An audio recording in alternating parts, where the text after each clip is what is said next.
our newly acquired 1930 Model A Ford Fordor. We think originally a sedan. It's had a few modifications made to it to bring it up to closer to a deluxe sedan or a town sedan. During the course of the restoration process here, we'll be adding some features to it to get it to that 100% deluxe town sedan status. So this is it. This car is complete. It's original. It's not necessarily original, but it's all stock. It's got mechanical brakes. It's got the little filament bulbs, the regular carburetor, generator, starter. The interior looks like it's been done somewhere in the past. And the story is that the gentleman that owned this had it in a Quonset hut type of barn here in Junction, Colorado for about 30 years, 30 to 40 years is what I was told. And so we were able to pick it up. You might call this a barn find, because I think it's a barn find. It just needs to be restored.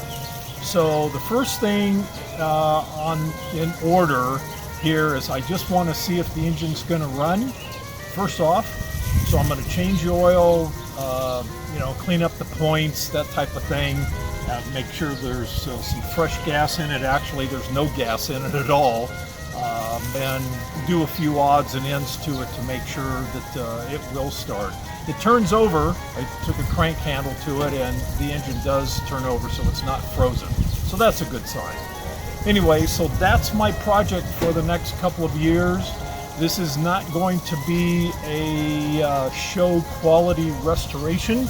I'm not going to get down to the frame by removing the whole body and starting from the frame and go up. The frame will be clean, but it's not going to be a professional A-quality restoration job. I don't have any desire to put $20,000 into this car, but I want to get it done quickly so that we can enjoy driving it around town. So over the course of the next couple years, or however long it takes, I'll post some videos on here of the progress and things that I'm doing, and maybe you can learn something from it. Maybe you'll be critical of it, of my restoration process. And this being my fourth Model A in my lifetime that I've restored, I know this car and the engine and whatnot pretty well, and know what I'm getting into and what to expect on the other side. So thanks for watching, and if you want to subscribe to the channel here, so click the subscribe button so you'll see any new postings that are forthcoming. All right, so let me give you a tour of the car real quick. Down here you can see it's pretty corroded, but those are the original shocks and the original brakes, and all the parts are here. This is why I say that it's complete. Cowling lights. Here is an add-on, which was the spare tire that originally was mounted on the rear.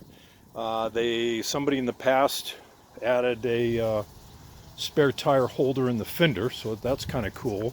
Here's the inside, and you can see both doors open up here. Very cool having this four-door model. Inside, all the pieces are here. There's the dash. Dash shows 859 miles. Does that mean 108,059 miles? Who knows? But looks like an electric windshield wiper, which is not stock. And I can tell that this is the sedan, not a deluxe sedan, a town sedan, because of the light here. There are no armrests here, and those are simple modifications, including the garnish molding around the windows. But this is called a three-window four-door because you have this window, and this window, which is really cool. All right, so we got a trunk on the back that doesn't fit, so that'll get replaced. And coming over to the other side, There's the inside from the driver's side. Looks really cool. There's really not much rust. We've got one place to work on up here that's got a hole in it. But other than that, the fenders are a little bit creased, but not too bad at all. Not too bad at all. Let's take a look at the engine here. So there's our rusty engine. See, the cutout cover's gone. I've already put a new starter switch on. And we'll see if this thing starts. Wanted to show you what it looks like up underneath the car. First of all, here's the transmission bell housing and all. I proceeded to change the fluid, the gear oil in the transmission, and only about 2 ounces came out, and it holds a quart, or a pint rather, a pint. Kind of shocking there, but indicative of an old car. So let's climb underneath here and see what we got. Lots of spider webs, a lot of cobwebs. The wiring looks old. There's the differential and the exhaust, and so here's the original wood. That definitely looks like original stuff, and it does not look like it's been separated at all. These bolts all look pretty rusty. The welting on here looks original. Look at the cobwebs hanging there from the spring. There's some more spider webs and all. This wood looks original. These bolts definitely look original. This is the mount for the spare tire, because like I said, the spare tire was mounted on the back originally and someone moved it up to the side. So this has definitely not been restored. Lots of grease. I drained the differential and added new fluid. Oh, a couple of cobwebs. Uh-oh, those black widows. Could be. Anyway, it's all here. Oh, there's a big spider crawling around up here. It's here. It just needs to be restored. That's all there is to it. I mentioned earlier about not doing a complete body off restoration. I don't know. The more I'm looking at this thing, it's truly what it needs. This whole thing needs to come apart and go back together from the ground up. So we'll see. We'll get into it and make a decision as we go, and hopefully we'll have a nice running car. Well, this is pretty exciting. We've been looking for body numbers and we found it. It's right here at the front of the front seat, and there you go.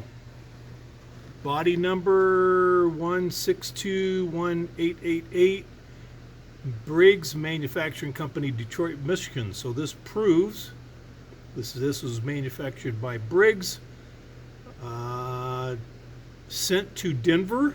At least that's what we're trying to find next, is the frame number has got a DN, or it'll have an assembly plant stamp on it, and that's what I'm trying to find next, is that.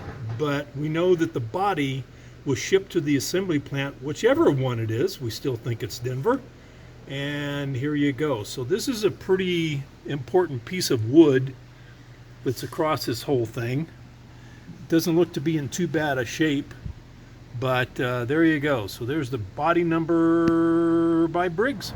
And what's really cool about this car is, and when we went in to transfer title at the DMV in Grand Junction, we tried to get the lady to do a history of the whole car. Because of privacy law, she would not tell us who were the prior owners, how long they owned it, or anything along those lines.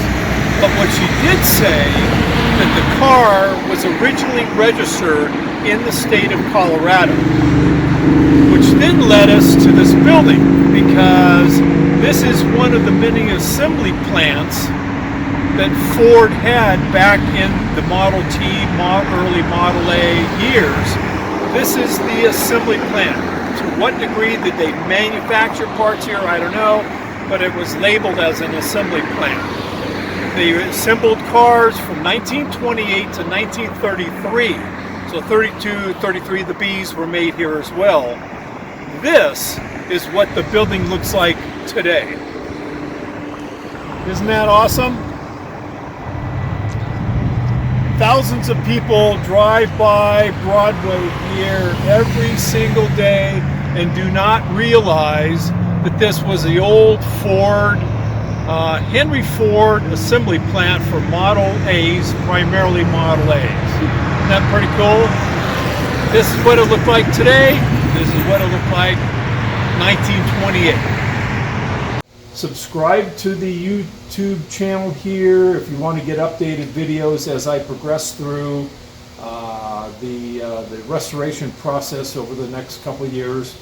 I don't know how many videos I'll do, but subscribe anyway. I'll have something stupid to talk about or something important to talk about. I don't know. Anyway, that's it for now. Thanks for watching.